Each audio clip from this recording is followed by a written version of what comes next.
मीरू Khan road ते मंगसी वाह भरसा car वण सां टकराइजी पई। हादसे में नौजवान शमन गोपाल फौत थी पियो, ॿ ॼणा ज़ख़्मी थी पिया। नाज़रीन तव्हांखे ॿुधाईंदासीं ज़ख़्मी में काउंसलर ज़ाहिद सिकंदर गोपांग ऐं मुख़्तियार गोपांग शामिल आहिनि। ट्रॉमा सेंटर लाड़काणो मुंतक़िल कयो वियो आहे।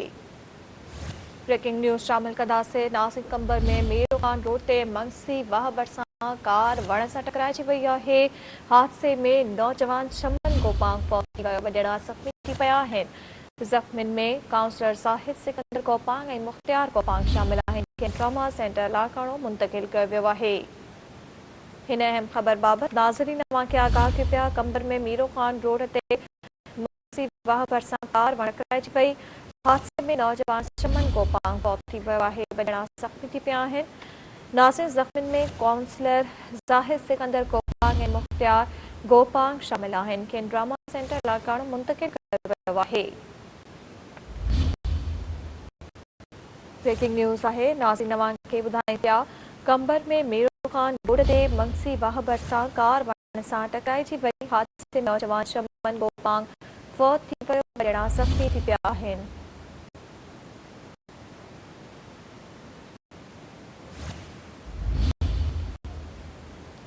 नासिर ज़ख़्मियुनि में काउंसलर ज़ाहिद सिकंदर गोपांग ऐं मुख़्तियार गोपांग शामिल आहिनि, खेनि ट्रॉमा सेंटर लाड़काणो मुंतक़िल कयो पियो आहे।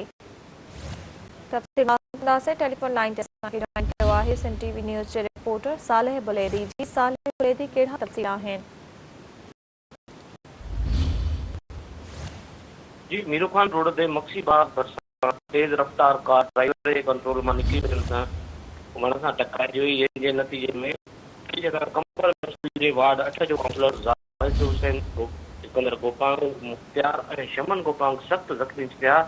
ज़ख़्मियुनि खे बर वक़्त लाइ लाड़काणे इलाज लाइ ट्रॉमा सेंटर दाख़िल कयो वियो, जिथे कुझु घड़ियुनि बाद नौजवान शमन गोपांग ज़ख़्मनि जा तासूर न सां दम दरिया हवाले करे छॾियो। पोती जो लाश नसीराबाद नाके भरिसां घर आंदो वियो त रोज़ राड़ो पइजी वियो। ॿुधाए पियो वञे त पोती ॿाहिरि मुल्क रहंदड़ हो ऐं जेको चंद ॾींहंनि में हिते पंहिंजे घुमण जे लाइ आयो हो। महिरबानी सालेह बुलेदी तफ़सील ॾियण लाइ।